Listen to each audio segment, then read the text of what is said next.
네, 안녕하십니까. 이렇게 더운 날씨에 또 많이 좀 참석해 주셔서 감사드리고요. 일단 저는 SK텔레콤의 이제 AI R&D 센터에서 근무하고 있는 이건입니다. 그래서 오늘 아까 뭐 CTO님도 말씀하셨지만 저희가 이제 본격적으로 이 AI DC 사업을 지금 시작하고 있고 관련해서 이제 뭐 가상화부터 시작해서 그 외에 수직적 particularly 저희가 할 수 있는 이제 분야들이 좀 많은데요. 제가 지금 소속되어 있는 부서에서는 이제 AI DC 가상화에 좀 더 포커싱해서 여러 가지 R&D와 실제 프로덕션 수준의 이제 개발을 진행하고 있습니다. 그래서 저희가 뭐 곧 요 관련해서 사업도 진행 중에 있는데 요 관련해서 저희가 지금 어떤 그 AI DC를 가상화함에 있어서 어떤 고민들을 하고 있고 그런 문제들을 이제 어떻게 지금 해결해 가고 있고 그리고 저희가 이전 과정들을 진행하면서 어떤 레슨 런들을 얻었는지에 대해서 이제 좀 잘 정리해서 좀 오늘 세션 통해서 좀 딜리버리 해드릴 수 있도록 하겠습니다.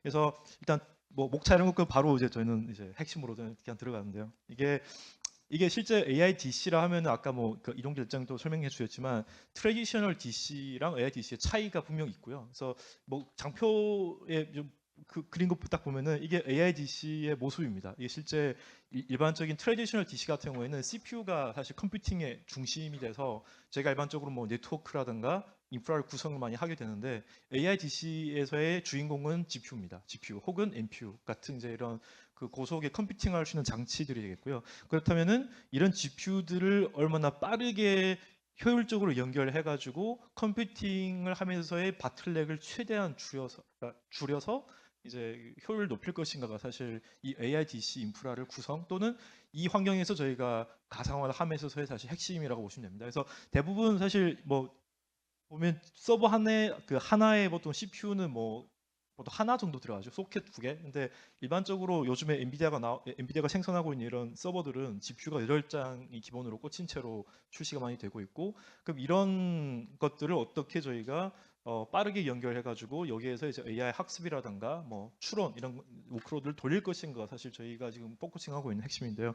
대부분은 요즘에 뭐 그록이라든가 이런 실제 그 AI 학습을 하는 회사들의 트라이를 봤을 때는 일단 원 테넌트입니다. 사실 이 사람들이 뭐 모델을 사실 개발할 때 인프라를 활용하는데 대부분 혼자 다 쓰기 때문에 굳이 이거를 뭐 분할하거나 이렇게 할 필요도 없습니다. 대부분 그냥 전체적으로 구성해서 혼자 다 쓰는 그런 이제 형상이기 때문에 테넌시 개념이 없는데 최근에 많이 뜨고 있는 네오클라우드 같은 업체들에서는 이제 플레이가 지금 뭐 이런 식으로 GPU 팜을 만들고 이 팜을 여러 개의 테넌트들한테 리스하는 즉 임대해주는 그런 사업을 요즘 많이 하고 있는데 저희 텔레콤도 이제 그런 지금 방향으로 좀 보고는 있습니다. 그래서 보시면 알겠지만 이 AI 인프라를 그렇다면 어떻게 분할해서 잘 테넌트들한테 나눠줄 것인가. 사실 이게 이제 문제인데 이게 뭐 일반적으로 일반 DC에서 많이 해왔던 문제죠. 근데 이게 AI DC로 오게 되면서 이 저희가 가상화를 해야 되는 주체와 가상화를 했을 때 최적화해야 하는 그런 이제 디바이스들이 많이 달라집니다. 그래서 일반적으로 저희가 뭐 아마존도 그렇고 온프렘으로 뭐 오픈스택 써가지고 보통 많이 구성하게 되는데 실제 그냥 그렇게 구성한다고 그냥 끝나는 게 아니라 결국 최적화를 많이 해줘야 됩니다. 결국 이거는 HPC 영역의 일부 이제 날리지가 필요할 수밖에 없고요.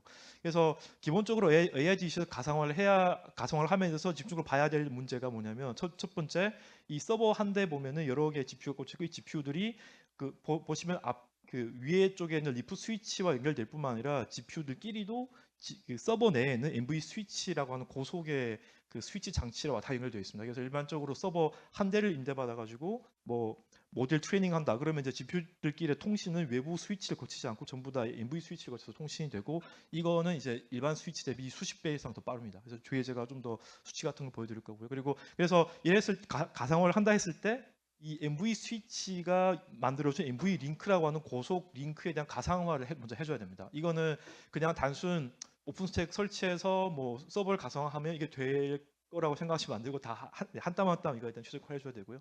두 번째로 가상화해야 되는 주체가 뭐냐면 이 VPC. 이건 사실 일반적으로 그 버추얼 프라이빗 클라우드라고 하는 뭐 일반적인 그 네트워크라고 볼 수 있는데 문제는 이거 AI DC이기 때문에 VM끼리 통신도 초고속으로 이루어져야 됩니다. 그래서 이것도 이제 저희가 어떻게 최적화했는지를 보여드릴 거고 그리고 XPU라고 하는 그 장치에 대한 그 가상화인데 이건 GPU에 대한 가상화 뿐만 아니라 요즘에 나오고 있는 뭐 좀 더 발표도 있겠지만 리벨리온사의 뭐 NPU라든가 구글 같은 경우에는 TPU라든가 이런 별도의 이제 고 성능 연산 장치들에 대한 이제 가상화도 필요하고요. 그다음에 GPU 패브릭이라고 하는 요 파트가 있는데 이게 이제 뭐냐면 GPU를 그 스위치에 어찌 보면 거의 직결하다시피 하는 이런 형태 구성을 저희가 요 네트워크 우리는 그 GPU 패브릭이라고 하는데 이 패브릭 자체가 이더넷 스위치로 구성이 될 수도 있겠지만 일반적으로 초고속을 원한다면 인피니밴드와 같은 보통 저기 거의 생소하죠. 일반 DC를 구성할 때 이런 인피니밴드와 같은 기술을 써가지고 별도로 이제 구성을 하는 겠고 요걸 저희도 또 가상화를 또 시켜줘야 됩니다. 인피니밴드를 그럼 어떻게 가상화해야 되냐 이제 이런 문제가 있고 마지막에는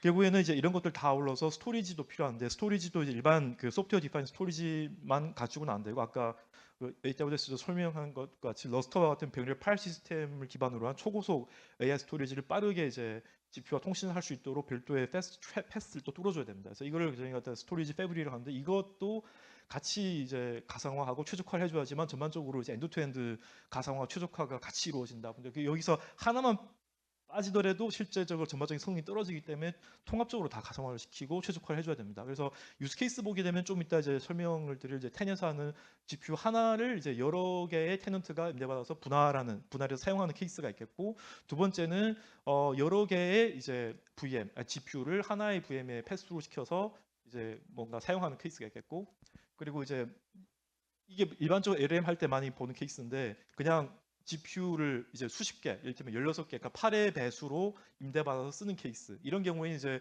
저희가 별도로 이제 이걸 클러스터라고 부르는데 그 GPU 클러스터를 아예 구축해서 이제 테넌트한테 임대해 주는 뭐 이런 세 가지 이제 사용 케이스가 있습니다. 그래서 요거 이 전반적인 그림을 잘 머릿속에 이제 기억해 두시면 그 다음에 이제 설명할 내용들에 대해 좀 더 잘 이해를 하실 수 있을 것 같습니다. 그래서 뭐 그러면 가상화를 하려면 뭐 여러 가지 방식들이 있죠. 뭐 많이 알려진 방법 중에 하나가 뭐 가상머신, 그냥 일반적으로 오픈스택, 하이퍼바이저 이런 거 써서 가상화하는 방법들이 가장 일반적인데 이게 이제 오래전부터 많이 사용해 왔던 방식이고 굉장히 안전한 방식이긴 합니다. 그래서 저희도 그 텔레콤도 이 방식으로 저희의 네트워크 펑션을 많이 가상화해서 쓰고 있긴 한데 최근에는 많이 좀 컨테이너가 이제 강화받게 되면서 많이 이쪽으로 넘어오는 추세고 문제는 근데 뭐 컨테이너도 좋고 쿠버네티스도 좋고 다 좋아요. 문제는 근데 이게 실질적으로 좀 테넌시, 하드 멀티 테넌시 같은 걸 지원하려면 이 보안에 굉장히 신경 써야 되는데 결과론적으로 봤을 때 쿠버네티스에서 제공해주는 보안 수준 자체가 VM만큼 그렇게 막강하지는 않습니다. 그 이유가 아무래도 이 커널을 OS 커널 기본적으로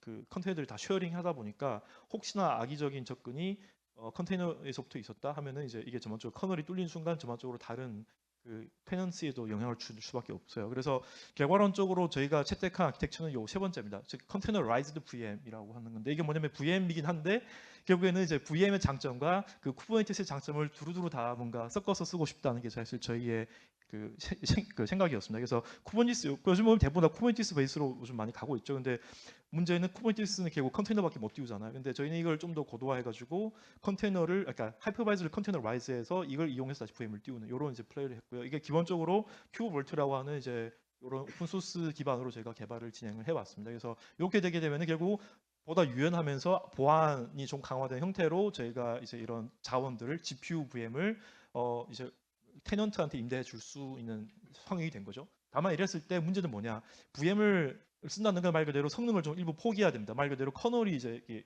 옥상옥처럼 이렇게 뭐 두 가지가 들어가 있죠. 그러다 보니까 이렇게 좀 복잡한 구성상에서 어떻게 성능을 그 극한적으로 최적화할 수 있느냐가 사실 저희가 대두하게 된 가장 큰 문제입니다. 그래서 제가 오늘 이 자리에서 어떻게 저희가 성능을 최적화했는지 그리고 베어메탈 대비 이렇게 최적화된 성능 자체가 얼마나 잘 성능이 나왔는지에 대해서 좀 설명을 드리겠습니다.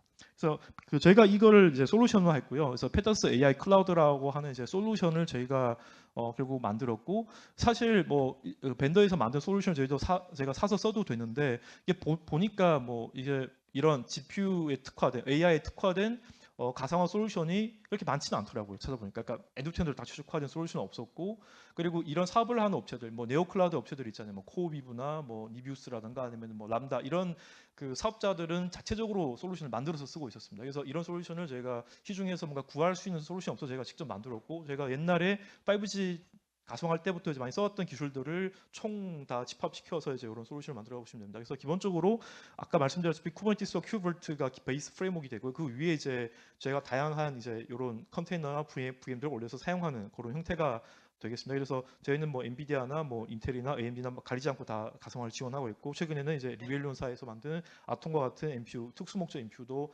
가상화를 지원하고 있습니다. 그래서 이런 거고 그 올해 운이 좋게 어쨌든 GSMA로부터 이제 글로벌 상을 수상을 받게 됐고 베스트 클라우드 솔루션으로 일단 수상을 받은 사례가 있습니다. 그래서 아키텍처를 보시게 되면은 뭐 그냥 심플한데 뭐 백엔드랑 프론트엔드를 두 가지로 나눠져 있고 백엔드 같은 경우에는 이제 쿠버네티에서 많이 봤던 것들이죠. 뭐 스토리지, 뭐 네트워크, 뭐 다 뻔한데 여기서 가장 봐야 될 게 요 AI 인프라스트럭처가 하는 요 파트를 저희가 새로 다 개발했고 나머지들은 저희가 일부 고도화 개발 플러스 대부분 오픈 소스 베이스로 이제 많이 사용을 하고 있습니다. 그래서 요 위에다가 저희가 지금 사용하는 여러 가지 매니저들을 올리고 그 위에 결국엔 좀 더 옵저빌리티를 강화한 형태의 UI를 구성해가지고 전반적으로 엔드투엔드로 다 솔루션을 만들어서 사용하고 있다고 보시면 될 것 같습니다. 그래서 그렇다면 이제 MV 링크가 이제 나오는데 결국엔 저희가 그 가상화를 해야 될 첫 주체가 MV 링크입니다. 그래서 MV 링크 같은 경우에는 보시면 알겠지만 GPU들끼리 이제 18개 이게 이제 그 블랙웰 구성, 그러니까 블랙웰과 허퍼랑 비슷한데 이건 이제 그러니까 블랙웰 구성입니다. 블랙웰 GPU, 그러니까 서버를 사게 되면 이렇게 구성이 되어 있습니다. 기본적으로 그래서 GPU 8장이 초고속 MV 링크를 경우에서 MV 스위치와 이렇게 연결되어 있는 구성이고 이게 기본적으로 이 전반적 18개 MV 링크에 애그리게이션된 그 밴드위스 총합이 1.8 테라바이트입니다. 심지어 굉장히 빠르게 통신되고 있고 이런 이제 구성으로 이제 실질적으로 베어메탈 서버가 구성이 됩니다. 그러면은 이 상태에서 저희가 어떻게 요 MV 링크를 최대한 활용해가지고 가상화하더라도 그 성능을 끝까지 이제 끌어올 것인가가 사실 저희가 직면한 문제가 되겠고요. 그래서 좀 구성이 살짝 복잡하긴 한데 이런 형태라고 보시면 됐고 이거 실제 VM입니다. VM 안에 저희가 GPU 8개와 니카드 8개 이게 뭐 기본으로 VM 하나 만들면 이렇게 복잡한 장치가 최소 16개 PCI 장치가 올라옵니다. 이렇게 딱 올라오면 이거 딱 보면 이제 되게 재밌는 게 보면 CPU, 그러니까 GPU to GPU의 매트릭이 쭉 나오는데 MV라고 시작되는 게 MV 링크라는 일이고 182라는 게 18개 MV 링크 연결되어 있다는 걸 의미하고요. 그리고 이 카드랑 GPU 사이 보면 PIX도 있고 노드도 있고 하는데 PIX라는 걸 말 그대로 GPU마다 얘네는 이제 GPU 8장과 그 NIC 8장이 1대1로 다 매핑이 되어 있습니다. 즉 얘가 PCI도 뭔가 PCI 컴플렉스 버스를 타고 나가는 게 아니라 그냥 GPU에서 예산된 결과 바로 그 얘한테 할당된 이제 특수목적 니카드를 경우에서 바로 스위치와 연결되는 구조입니다. 그래서 그 최대한 합수를 줄이기 위한 굉장히 노력을 많이 하는 이제 아키텍처라고 보시면 되고 이걸 저희 원래는 베어메탈을 띄웠을 때 그냥 이렇게 나오는데 저희는 VM에다가 모든 장치를 최적화해서 올렸을 때도 똑같이 베어메탈에서 본 뷰와 똑같은 형태의 이런 맵을 구성해서 성능을 끝까지 끌어올렸다고 보시면 될 것 같습니다. 그래서 이랬을 때 GDR, GPU 다이렉트 RDMA도 다 가능하도록 최적화를 끝낸 상태고요. 그래서 이 상태에서 저희가 성능을 또 측정해 봐야겠죠. 그래서 H200 서버 그리고 블랙웰 200 이거 사실 구하기 힘듭니다. 그래서 블랙웰에서 책정을 다 해봤는데 이게 블랙웰 같은 경우는 이제 그러니까 뉴 제너레이션 MV 스위치 기능을 사용하고 있기 때문에 밴드위스가 기본적으로 그 H200 대비 2배 정도 나옵니다. 그러니까 MV 링크 성능이 되겠죠. 그래서 보시면 이게 실제 이론 수치가 900GB per sec 정도의 이제 밴드위스인데 실질적 실측해 보면은 700 정도 나오고 이건 뒤에 뭐 나오시면 베어메탈과 거의 비슷한 수준입니다. 성능 데그리데이션 1% 미만 정도 나옵니다. 가상화 하더라도. 그리고 블랙웰 같은 경우에는 성능이 한 2배 정도 나오지만 어쨌든 이것도 다 VM 내에서 저희가 측정한 결과가 되겠고요. 그래서 성능이 잘 나온다고 보시면 되고 이게 실측한 결과인데 이게 그 초록색이 이제 베어메탈에서 측정한 거고 파란색이 VM 그리고 이제 저 빨간색이 뭐냐면 여러분들이 이제 이걸 최적화 안 한 채로 그냥 PCI로 통신시켰다 그러면 성능이 저렇게 떨어집니다. 그래서 이거 최적화 한 거랑 안 한 거의 그 차이가 극명하다고 보시면 되고 무조건 이것도 같이 이제 최적화를 해야 된다는 거고요. 이건 또 많이 돌리고 있는 HPL이죠. 하이 퍼포먼스 림팩 그 무조건 또 돌립니다. 이건 뭐 그 HPC 쪽 무조건 돌리더라고요. 그래서 이것도 제가 측정해봤는데 거의 예, 성차이가 거의 발견되지 않습니다. 이렇게 많지는 않습니다. 네, 그래서 베어메탈과 VM이 성차이가 별로 크지 않다는 것을 말씀드리는 거고요. 그리고 두 번째로 제가 최적화한 거는 이제 VPC인데 이건 뭐 당연히 그 아마존도 그렇고 일반 CSP들을 많이 최적화했죠. 근데 저희는 사실 뭐 CSP는 아니었으니까 이 문제를 봤을 때 저희한테는 또 새로운 문제였고 그래서 이거를 그렇다면 VM to VM 성능을 어떻게 또 극한적으로 끌어올 것인가, 네트워크를 끌어올 것인가 이제 문제였습니다. 그래서 저희가 주로 사용하고 있는 데이터 플레이는 OVS고 OVS를 이제 제어하기 위한 컨트롤 플레이너 이제 오노스 베이스로 해서 저희가 싱글스 CNI 플러그인 새로 만들었습니다. 그래서 이거 만든 계기가 뭐냐면은 일반적으로 저희가 그 큐브 볼트라고 하는 이제 이걸 사용하게 되면은 이걸 써봤자 어차피 이게 그러니까 파드 안에 VM이 들어가는 그런 구성이기 때문에 CNI가 결국에는 기존의 CNI를 썼을 때 결국 VM은 파드처럼 네트워킹을 할 수밖에 없습니다. 근데 문제가 뭐냐면 VM을 리부트하잖아요. 그러면 파드가 새로 생성되는데 그러면 IP가 바뀝니다.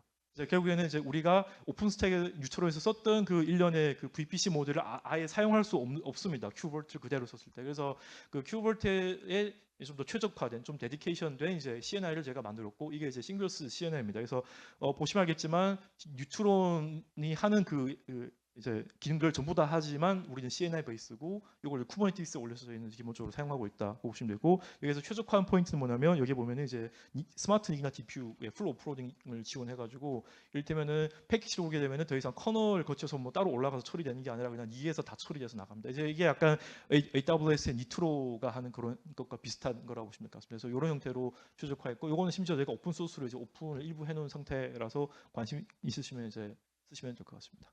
그래서 이런 식으로 VDPA 기술을 내부적으로 사용했고 현재 테스트된 거는 이제 블루필드 2랑 3 그리고 이제 커넥텍스 계열의 이제 스마트 니카드라고 보시면 됩니다. 그래서 성능을 측정해 보니까 그냥 아무로 처리를 안 했을 때랑 별반 차이가 없이 이제 그 퍼포먼스 투 코어가 굉장히 잘 나오는 거 확인할 수 있고 여기서 뭐 보면 VXLAN이라든가 컨트랙 이런 이제 패키 처리를 실제 하드웨어에서 다 처리하기 때문에 아무 처리 안 한 거 대비도 약간 성능 저하는 있지만 그래도 거의 이제 라인 레이트 정도 나온다고 보시면 될 것 같습니다. 그래서 성능이 잘 나오는 걸 확인했고요.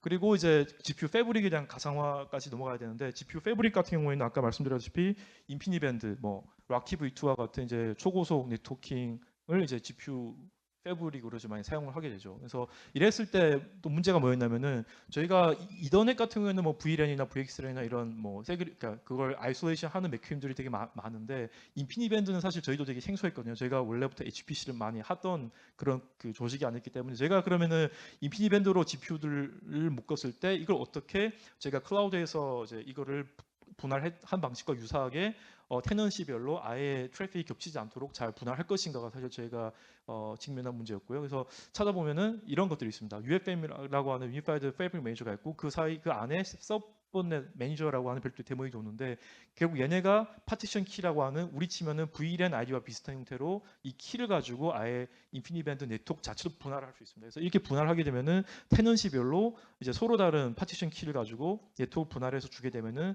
그 테넌트끼리 이제 트래픽이 섞이지도 않고 QoS도 제어가 되고 아주 잘 이제 동작하는 걸 확인할 수 있습니다. 그래서 이것도 저희가 그 구현해가지고 VM 생성할 때 아예 그냥 이런 파티션 그룹을 딱 지정해주게 되면 그 그룹 내에 VM이 묶이면서 같은 그룹 내는 VM들끼리만 이제 GPU 고속 통신이 가능한 형태로 묶어서 제공할 수 있고 그러니까 이것만 하면 끝나냐 그거 아니고요. 그 GDR 그러니까 GDR 같은 기존을 또 인앱을 시켜야 되는데 이게 뭐냐면 일반적으로 PCI 통신할 때 일반적으로 저희가 뭐 그 외부 트래픽이 다른 뭐 곳에 있는 GPU가 트래픽을 이제 뭐 이쪽 호스트로 보낸다고 하면은 이 카드를 통해서 GPU로 바로 들어가는 게 아니라 위에 있는 CPU 그 시스템 메모리 경유해 가지고 다시 CPU 메모리로 들어가는 그러니까 GPU 메모리로 들어가는 이런 일련의 좀 복잡한 과정이 필요한데 이러면 당연히 성능이 떨어지겠죠. 이 CPU에서 이거 처리를 해야 되고 이게 뭐 어차피 합을 여러 개 타기 때문에 그래서 지잘 기능을 인앱을 하게 되면은 이렇게 바로 이 카드에서 주는 트래픽이 바로 GPU 램으로 들어갑니다. 이게 이제 NVIDIA에서 만든 기술이긴 한데 가상화를 하게 되면은 기본적으로 이 기능을 쓸 수 없습니다. 근데 이제 저희는 또 저희 나름대로 기술을 개발해가지고 VM 내에서도 GDR이 가능하도록 이제 최적화를 따로 했습니다. 그래서 엔드투엔드로 요 두 가지를 최적화하니까 GPU 패브릭도 결코 쓸만하더라. 그러니까 결국에는 요 그래프 보시면 알겠지만 요 파란색이 베어메탈에서 측정한 뭐냐면 니클 같은 걸 많이 돌리는 거죠. 그러니까 니클 같은 경우에는 이제 엔비디아에서 만든 이제 컬렉티브 커뮤니케이션 라이브러리인데 결국 올 리듀스란 잡을 여러 GPU에 던지고 그 잡을 이제 계산된 결과를 다시 한 곳에서 모아가지고 이제 뭔가 처리하는 이런 형태의 이제 좀 좀 그 벤치마킹 테스트 툴입니다. 그래서 이 니클을 돌렸을 때 잘 성능이 나온다 그러면 이제 끝납니다. 그러면 이제 트레이닝도 잘 될 거고 인프런스도 성능이 잘 나옵니다. 그래서 이거 무조건 돌리는데 기본적으로 베어메탈 대비 그런 VM으로 했을 때 얼마나 성능 저하가 있는지 제가 측정해봤는데 성능 저하가 거의 없습니다. 이게 그래프가 거의 다 겹쳐 보이잖아요. 그래서 이렇게 잘 나눠서 쓰더라도 어찌 보면은 분할했을 때 발생되는 성능 저하도 거의 없었고 얘가 그걸 보여주고 있고 가상화 했을 때 이제 그런 뭔가 성능 저하가 있냐면 없습니다. 거의 보면 거의 다 맞춰져 있죠. 그래서 이걸 16개를 이제 파티션 안 했을 때 뭐 20개 GPU를 파티션이 했을 때 안 했을 때 뭐 이렇게 쭉 비교해 보면 거의 그래프가 겹쳐나는 거를 이제 확인할 수 있는데 거의 성능이 뭐 비슷합니다. 예, 베어메탈이나 VM이나 뭐 파티션 했을 때는 안 했을 때는 차이가 없어서 결국 이제 저희도 저희가 원하는 바를 이뤘다고 보시면 될 것 같고요. 그리고 이제 거의 끝나갑니다. XPU 밸리데이션이 있는데 이게 뭐냐면 XPU가 버추얼라이제이션인데 이게 뭐냐면 대부분 다 엔비디아 쓰겠죠. 엔비디아 GPU가 요즘 거의 뭐 디팩토 스탠더드로 많이 쓰이는데 문제는 이게 그 학습은 뭐 되게 효율적으로 잘 할 수 있는데 문제는 AMD나 다른 밴더의 GPU 혹은 뭐 NPU들이 요즘에 가성비가 되게 좋게 많이 나오고 있고요. 결국 추론에 최적화된 GPU가 엔비디아나 하면은 사실 잘 모르겠습니다. 요즘 뭐 워낙 그 HBM을 많이 탑재해서 나온 제품들이 좀 많이 쏟아져 나오고 있기 때문에 이런 별도의 GPU에 대한 가상화도 저희는 지원을 해야 된다는 이제 생각을 갖고 이것도 가상화를 진행했고 그렇다면은 이게 뭔가 굉장히 밴더들이 많을 텐데 그 뭐 새로운 제품이 나올 때마다 이걸 또 가상화를 위한 별도의 소프트웨어를 개발하는 건 굉장히 버든이 됩니다. 그래서 제가 애초에 이걸 아예 그냥 하나의 프레임워크로 만들었어요. 그래서 그 어떤 밴더사의 GPU가 오든 그냥 PCI 패스트루가 지원할 수 있는 GPU다 하면은 제가 공통된 하나의 프레임워크를 만들어서 이런 값들을 그냥 기본 밴더사에서 쓰는 메타데이터 값들을 넣어주기만 하면 제가 새로 개발한 XP 오퍼레이터 내에 뭐 VFIO 바인더라든가 뭐 디바이스 밸리데이터라든가 디바이스 플러그인 이런 이제 소프트웨어 컴포넌트를 이용해 가지고 그 어떤 XPU나 GPU가 다 가상화된 채로 저희 페타스에서 VM에 패스트루에서 지원을 할 수 있는 그런 형태가 됩니다. 그래서 이것도 저희가 그 일단 리벨리온사의 이제 아톰 MPU와 한번 인테그레이션해서 그 테스트했고 굉장히 잘 돌아가는 걸 확인했고 이미 이제 AMD에는 그러니까 그 MI300X랑 그다음 인텔의 가우디랑도 다 이미 테스트는 끝낸 상태입니다. 그래서 하지만 대부분은 아직도 엔비디아 쓰고 있죠.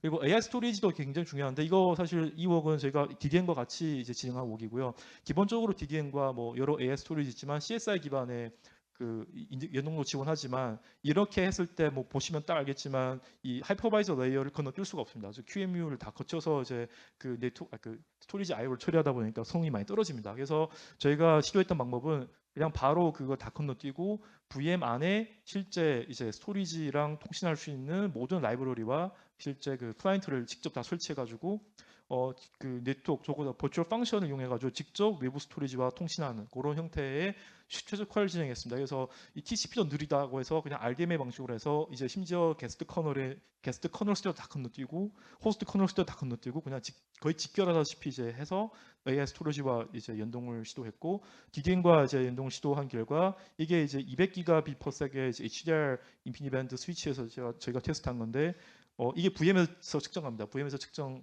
건데 거의 네이티브랑 똑같이 나옵니다. 이제 VM에서도 AI 스토리지 성능을 성능 그 열화가 없이 잘 서포트했다 그렇게 보시면 됩니다. 그래서 뭐 일단 스토리지까지 이제 그 제가 다 가상화해서 최적화하니까 전반적으로 이제 성능이 잘 나오더라는 게 저희 그 거고요. 그래서 페닥스 같은 경우에는 뭐 사실 뭐 1년, 2년 개발된 프로젝트가 아니라 사실 옛날 2020년도 때부터 MEC 때부터 제가 그 가상화 코어를 개발해 왔던 사실 팀이었고요. 그래서 거의 5년에 걸쳐 6년에 걸쳐 6년 차가 되죠. 6년에 걸쳐서 이제 뭐 진화해온 프로젝트고 최근에 이제 AI가 많은 관심을 받게 되면서 저희가 이제 AI 특화된 이런 가상화와 최적화를 적용한 형태의 솔루션이라고 보시면 될 것 같습니다. 그래서 오늘 발표는 여기서 이제 마무리 짓도록 하고 혹시 질문 있으시면 시간이 많이 지된 관계로 뭐 하나 정도 받고 마무리 짓도록 하겠습니다. 저기 질문 QR 한번 볼까요? 네. 센터를 위로 할게요. 네. 요거 하나 받아볼까요? NC 네. 뭐 읽고 한번 해보시죠. 네, 제가 지금 하겠습니다. 네. 니클 같은 경우에 가상화할 때 부분적으로 높게 나타나는 거 사실 저희가 그 그래프로 측정한 거는 뭔가 어떤 평균 값을 측정한 게 아니라 니클 같은 거 돌려보게 되면은 패킷 사이즈에 따라서 얘가 몇 플러스 나오는지 계산하는 그 벤치마크 테스트 툴이 있습니다. 그래서 그거를 저희가 뭐 여러 번 돌렸는데 제가 지금 캡처한 거는 결국 지금 말씀드리고 싶은 겁니다. VM에서 하나, 베어메탈에서 하나 별로 차이가 없더라. 그래서 어떤 경우는 VM이 심지어 더 잘 나오는 케이스도 있고 어떤 경우는 적게 나오는 케이스도 있고 한데 결론적으로는 다 거의 똑같은 추이를 보인다 그렇게 보시면 됩니다. 이건 뭐 저희 문제가 그냥 니클 테스트 툴이 그렇게 되어져 있습니다. 그래서 뭐 그렇게 이해하시면 될 것 같고 그래서 결코 성능 저하가 뭐 없더라가 사실 저희의 결론입니다. 네. 하나만 더 받을게요. 저 네네. 위에 있는 거 건님 답변 좀 해주세요. 큐볼트로 띄우는 VM에 대한 최적화도 진행하는 지금 VM 쪽 부팅 속도 이게 사실 저희가 요거랑 좀 관련된 답이긴 한데 이게 GPU가 지금 보면은 요즘에 보면은 하나가 블랙벨 같은 경우는 200GB입니다. 램 사이즈가. 그러면 이게 8개 들어가면은 대략 계산해봐도 1.6TB 램을 결국 VM에다가 패스로 시켜주는 겁니다. 말 그대로. 그냥 물론 또 램도 2TB씩 또 패스로 합니다. 그러면은 결국 이제 장치만 봤을 때 1.6TB를 VM이 이제 그걸 다 받아서 사용할 수 있는 형태로 이제 써야 되는데 저희가 처음에 최적화 안 한 채로 GPU 8장을 다 VM에 붙여서 돌려봤더니 부팅 속도가 한 30분 걸립니다. 기본적으로. 그래서 이거 망했다 처음에 생각했죠. 이거 이렇게 해서 서비스 못 하겠다 했는데 그래서 저희가 그 메모리 알로케이션 메커니즘도 다 그 밑바닥을 다 파가지고 봤더니 이거 이제 프리 알로케이션을 기본적으로 그 행위가 프리 알로케이션을 기본적으로 저희가 그 램을 부팅할 때 하기 때문에 그 1.6T를 다 프리 알로케이션 하다가 이제 얘가 시간을 다 보내고 끝나는 건데 이걸 위해서 저희는 별도의 방식으로 저희는 또 나름대로 최적화를 해서 VM 8장, 그러니까 그 VM 하나의 GPU 8장을 PT 하더라도 그 5분 컷으로 다 부팅 완료돼서 다 돌아갈 수 있도록 최적화를 완료했습니다. 그래서 물론 뭐 아까 얘기한 Q볼트 최적화를 어떻게 했냐? 예, 엄청나게 했습니다. Q볼트만 써서 이를테면 올리잖아. 그러면 잘 안 될 겁니다.